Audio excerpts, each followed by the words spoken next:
আজকে আমি যে বিষয়টা নিয়ে আপনাদের মাঝে আলোচনা করব সেই বিষয়টা হলো, তো দেখতে পাচ্ছেন হাতে একটা শালিক পাখি। এটা টেম একটা শালিক, ঠিক আছে। এটা বাচ্চাটা আমি পাইছিলাম বাসার পাশে একটা গাছ থেকে, তাল গাছ থেকে পড়ে গেছিল ঝড়ের সময়। তো প্রথমত বলতে চাই, শালিক পাখি আজকে ভিডিওতে আলোচনা করব কথা কীভাবে শেখাইতে হয় সে বিষয়টা নিয়ে। কিন্তু আপনারা কেউ কখনো জংলি শালিক পাখি ধরবেন না, শালিক পাখি মেরে ফেলবেন না।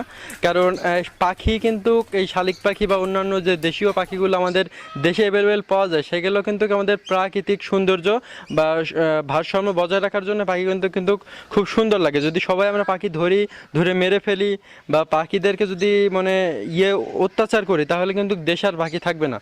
তখন কিন্তু আমাদের যে ফসলে যে পোকামাকড়গুলো হয়, এই পাখিগুলো কিন্তু অনেক পাখিগুলো খেয়ে আমাদের উপকার করে, সেই উপকারের থেকে কিন্তু আমরা কিন্তু বঞ্চিত হব। তাই এমন কিছু করব না যে পাখিগুলো যেন নষ্ট হয়। তো এই ছিল আজকের ভিডিও। তো আমি কিন্তু এখন কথা বলবো কীভাবে শালিক পাখি